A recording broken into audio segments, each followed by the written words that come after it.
तो नमस्कार दोस्तों। आज के इस वीडियो में हम बात करेंगे सेल यानी कि स्टील अथॉरिटी ऑफ इंडिया और एनएमडीसी के बारे में। तो ये जो कंपनी है, ये दोनों कंपनी से जो है मेटल्स और माइनिंग इंडस्ट्री से बिलोंग करती है।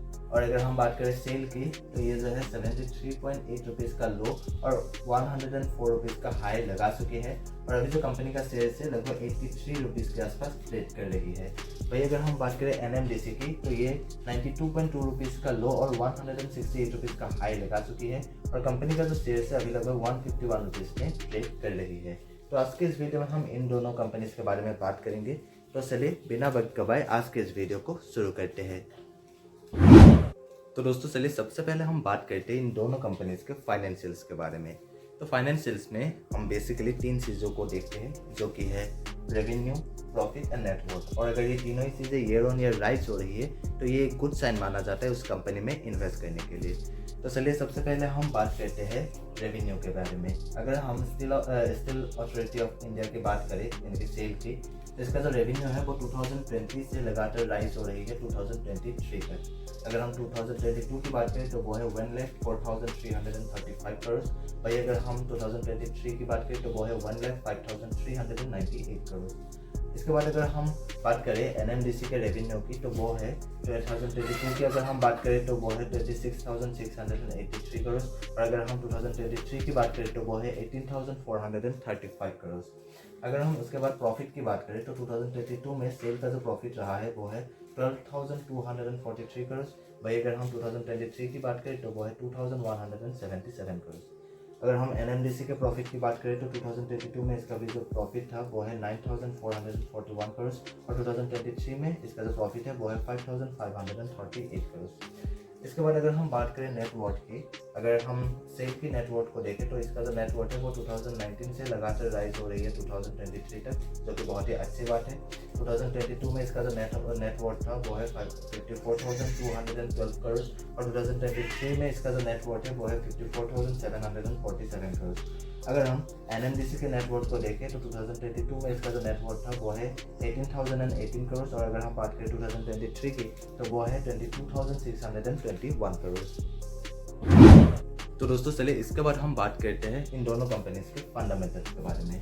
तो फंडामेंटल्स में सबसे पहले अगर हम बात करें मार्केट कैपिटलाइजेशन की, तो स्टील अथॉरिटी ऑफ इंडिया के जो मार्केट कैपिटलाइजेशन है वो है 34,159 करोड़। वही अगर हम बात करें एनएमडीसी की तो वो है 44,194 करोड़।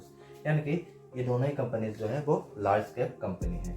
इसके बाद अगर हम बात करें पी रेशियो की, तो सेल का जो पी रेशियो वो है 24.6 और एनएमडीसी का जो पी रेशियो वो है 30.2। यानी कि इन दोनों का जो पी रेशियो वो हाई है। इंडस्ट्री पी को भी अगर हम देखें, इनका जो इंडस्ट्री पी है वो है 14.5। यानी कि इंडस्ट्री पी के मुकाबले इन दोनों कंपनीज का जो पी रेशियो वो बहुत ही ज़्यादा हाई है, जो कि बिल्कुल भी अच्छी बात नहीं है। पर फिर भी अगर किसी कंपनी का पी रेशियो हाई है पर साथ ही साथ उस कंपनी का जो ईपीएस ग्रोथ है वो ईयर ऑन ईयर राइज हो रही है या फिर ईयर ऑन ईयर अच्छी खासी ग्रो हो रही है ईपीएस, तो ऐसे कंपनीज में भी इन्वेस्ट करना सेफ माना जाता है। पर ऐसा ना हो कि किसी कंपनी का जो पी रेशियो वो कम है पर उसका लगातार ईपीएस जो है वो गिर रहा है, तो ऐसे कंपनीज में इन्वेस्ट करना बिल्कुल भी सेफ नहीं होता है। तो यहाँ पर अगर हम इसके ईपीएस ग्रोथ को देखें लास्ट 3 ईयर्स के, तो सेल का जो ईपीएस ग्रोथ रहा है वो है -9.77%। यानी कि इसका जो ईपीएस ग्रोथ है वो बिल्कुल भी अच्छी नहीं है। पर अगर हम एनएमडीसी के ईपीएस ग्रोथ को देखें तो वो है 10.6%। यानी कि हम इसे अच्छी खासी ईपीएस ग्रोथ ही मान सकते हैं एज कम्पेयर टू सेल। उसके बाद अगर हम बात करें पैग रेशियो की, तो पैग रेशियो भी हमें कंपनी के शेयर्स सस्ता है या फिर महंगा है उसे जानने में मदद करता है। पैग रेशियो अगर किसी कंपनी का जो है 1 से कम है तो इसका मतलब ये है कि उस कंपनी का जो शेयर प्राइस है वो उसके अर्निंग ग्रोथ के मुकाबले सस्ता है। और अगर पैग रेशियो 1 से ज़्यादा है तो इसका मतलब ये है कि उस कंपनी का जो शेयर प्राइस है वो उसके अर्निंग ग्रोथ के मुकाबले महंगा है। तो यहाँ पर अगर हम बात करें सेल के पैग रेशियो की तो वो है 0.41। और अगर हम बात करें एनएमडीसी की तो वो है 1.87। यानी कि सेल का जो शेयर प्राइस है वो उसके अर्निंग ग्रोथ के मुकाबले सस्ता है। वही एनएमडीसी का जो शेयर प्राइस है वो उसके अर्निंग ग्रोथ के मुकाबले महंगा है। यानी कि पैग रेशियो के मामले में सेल जो है बेहतर है एज कम्पेयर टू एनएमडीसी। इसके बाद अगर हम बात करें पीबी रेशियो की, तो सेल का जो पीवी रेशियो वो है 0.62 और अगर हम बात करें एनएमडीसी की तो इसका जो पीवी रेशियो वो है 1.97, यानी कि पीवी रेशियो के मामले में भी जो है सेल बेहतर है एज कम्पेयर टू एनएमडीसी। फिर अगर हम बात करें आरओई और आरओसी की, तो सबसे पहले अगर हम बात करें आरओई की यानी कि रिटर्न ऑन इक्विटी की, तो सेल का जो आरओई है वो है 3.57, जो कि इतना कुछ खास है नहीं। पर एनएमडीसी का अगर हम आरओई को देखें यानी कि रिटर्न ऑन इक्विटी की, तो वो है 23%, यानी कि आरओई के मामले में जो है एनएमडीसी बहुत ही ज़्यादा अच्छा है, यानी कि बहुत ही ज़्यादा बेहतर है एज कम्पेयर टू सेल।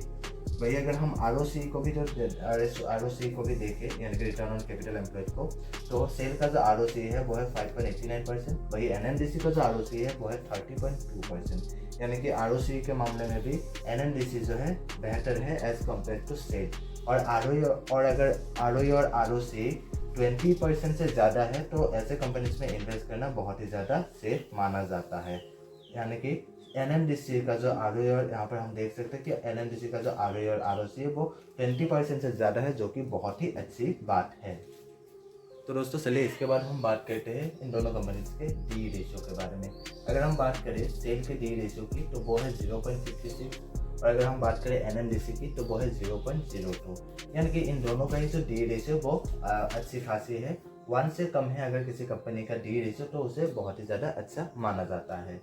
इसके बाद हम करंट रेशियो को भी देख लेते हैं। करंट रेशियो अगर हम सेल की बात करें तो वो है 0.78 और अगर हम बात करें एनएमडीसी की तो वो है 3.76, यानी कि करंट रेशियो के मामले में एनएमडीसी बेहतर है एज कम्पेयर टू सेल। बेहतर यानी कि बहुत ही बेहतर है, क्योंकि करंट रेशियो अगर किसी कंपनी का 1 से कम है तो इसका मतलब ये है कि उस कंपनी के पास करंट लायबिलिटीज ज़्यादा है, जो कि बिल्कुल भी अच्छी बात नहीं है। यानी कि सेल के पास करंट लायबिलिटीज ज़्यादा है as compared to current assets. वही अगर हम एनएमडीसी को देखें तो इसका जो करंट रेशियो वो है 3.76। अगर किसी कंपनी का जो है करंट रेशियो 1 से ज़्यादा है तो इसका मतलब ये है कि उस कंपनी के पास करंट एसेट्स ज़्यादा है, जो कि बहुत ही अच्छी बात है। और अगर किसी कंपनी का जो करंट रेशियो वो 2 या 2 से ज़्यादा है तो ऐसे कंपनीज में इन्वेस्ट करना ज़्यादा बेहतर माना जाता है। तो इसका जो है करंट रेशियो 3.76 है, यानी कि इस कंपनी का जो है करंट रेशियो वो बहुत ही अच्छी है। इसके बाद अगर हम बात करें सेल्स ग्रोथ की, अगर हम लास्ट 5 ईयर्स के सेल्स ग्रोथ को देखें तो सेल का जो लास्ट 5 ईयर्स का सेल्स ग्रोथ रहा है वो है 12.7% और एनएमडीसी का जो है वो है 8.75%, यानी कि सेल्स ग्रोथ के मामले में थोड़ा सा बेहतर है sale as compared to NMDC. वही अगर हम लास्ट 3 ईयर्स के सेल्स ग्रोथ को देखें तो लास्ट 3 ईयर्स के सेल्स ग्रोथ में भी सेल जो है वो थोड़ा सा बेहतर है एज कम्पेयर टू एनएमडीसी, क्योंकि सेल का जो है लास्ट 3 ईयर्स का सेल्स ग्रोथ रहा है 19.2%, वही एनएमडीसी का जो है लास्ट 3 ईयर्स का सेल्स ग्रोथ जो रहा है वो है 14.7%। इसके बाद अगर हम प्रॉफिट ग्रोथ की बात करें तो सेल का जो प्रॉफिट ग्रोथ रहा है वो है -85.2%, वही अगर हम बात करें एनएमडीसी की तो वो है -35.6%, यानी कि इन दोनों का ही जो प्रॉफिट ग्रोथ है वो बिल्कुल भी अच्छी खासी नहीं है।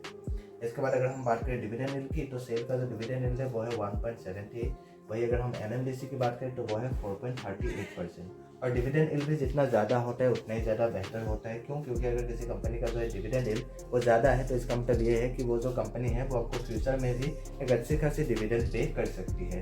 इसके बाद अगर हम बात करें सेल के बुक वैल्यू की तो वो है 133, वही अगर हम एनएमडीसी के बुक वैल्यू को देखें तो वो है 77.2 और अगर हम लास्ट में बात करें फेस वैल्यू की तो सेल का जो फेस वैल्यू है वो है 10 और एनएमडीसी का जो फेस वैल्यू है वो है 1। तो दोस्तों आज के लिए बस इतना ही, और अगर आपको ये वीडियो पसंद आया तो प्लीज़ लाइक करिए और अगर आप इस चैनल पर नए हैं तो प्लीज़ सब्सक्राइब भी कर दीजिए। और अगर आप मुझे इंस्टाग्राम में फॉलो करना चाहते हैं तो लिंक डिस्क्रिप्शन में दिया गया है। और हाँ, ये जो वीडियो है ये सिर्फ एजुकेशनल पर्पज़ के लिए बनाया गया है और किसी भी स्टॉक्स में इन्वेस्ट करने से पहले खुद से रिसर्च जरूर करिएगा।